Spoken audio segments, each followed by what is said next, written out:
Bismillahirrahmanirrahim. Pada kesempatan yang baik ini kita akan mempelajari kalimat tunggal dalam bahasa Indonesia. Kalimat tunggal disebut juga dengan kalimat sederhana, disebut juga dengan kalimat simpleks. Antonim atau kebalikan dari kalimat majemuk atau kalimat kompleks atau juga kalimat rumit. Untuk diketahui bersama, kalimat sederhana atau tunggal adalah jenis kalimat yang paling dasar. Membuat kalimat sederhana adalah kemampuan paling dasar dalam membuat kalimat. Level kesulitannya paling mudah. Berikut ini kita akan membahas ciri-ciri kalimat tunggal.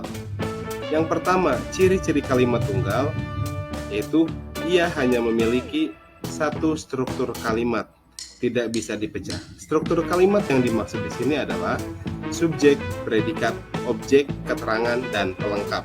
Tentu kita lebih kenal dengan istilah SPOK. Kita bahas satu persatu. Subjek, yaitu pelaku atau benda atau orang yang dibahas.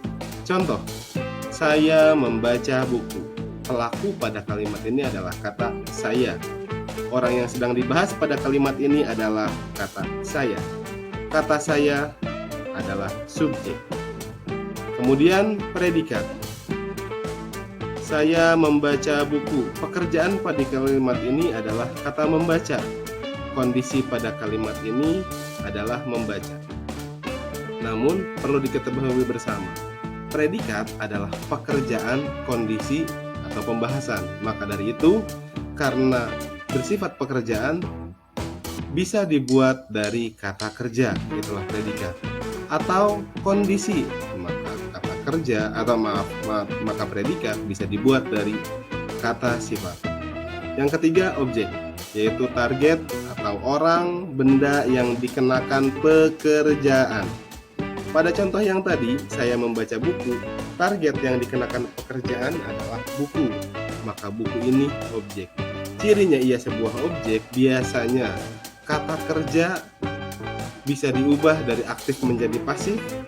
Kemudian posisi objek bisa diubah dari objek menjadi subjek dan subjek menjadi objek, bertukar bergantian. Pada contoh ini, saya membaca buku bisa diubah menjadi buku dibaca oleh saya. Maka pada saya membaca buku, saya subjek dan bukulah objeknya. Kemudian ada juga keterangan. Keterangan adalah tempat atau lokasi kejadian serta waktu kejadian. Karena bisa berupa tempat, bisa juga berupa lokasi, maka kita bisa simpulkan bahwa keterangan bisa keterangan tempat, bisa juga keterangan waktu. Satu contoh keterangan waktu. Saya membaca buku pada malam hari.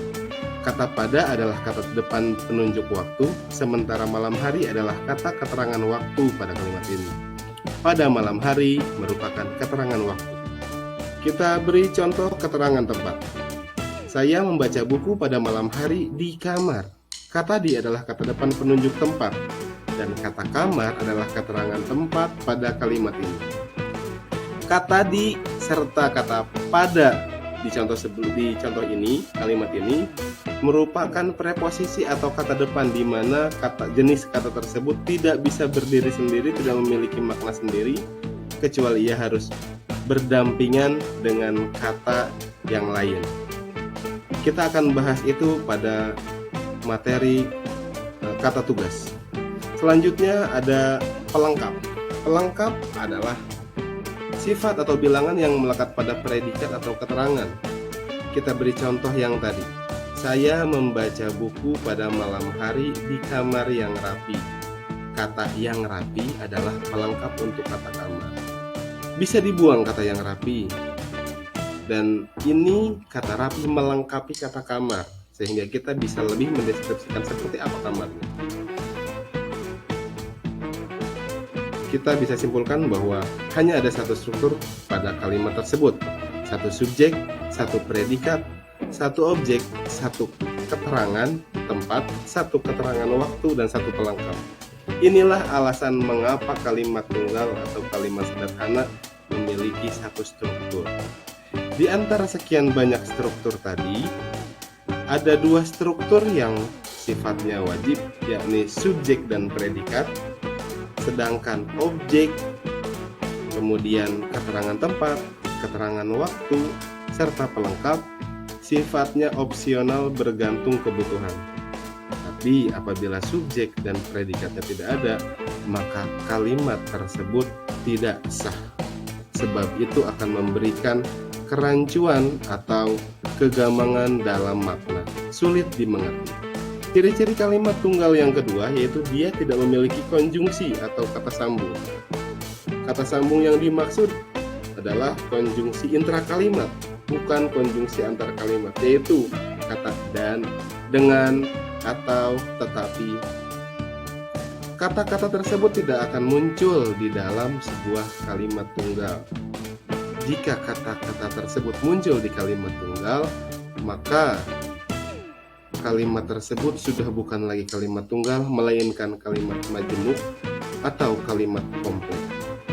Lebih tepatnya materi konjungsi, silahkan tonton video khusus tentang konjungsi intrakalimat. Simpulannya, kalimat tunggal disebut dengan kalimat sederhana atau kalimat simpleks. Ciri-ciri kalimat tunggal yaitu hanya memiliki satu struktur kalimat, tidak bisa dipecah, tidak bisa menjadi beberapa struktur, dan tidak memiliki konjungsi. Terima kasih atas perhatiannya. Untuk lebih memahami materi ini, silakan pahami pula materi yang lain. Assalamualaikum warahmatullahi wabarakatuh.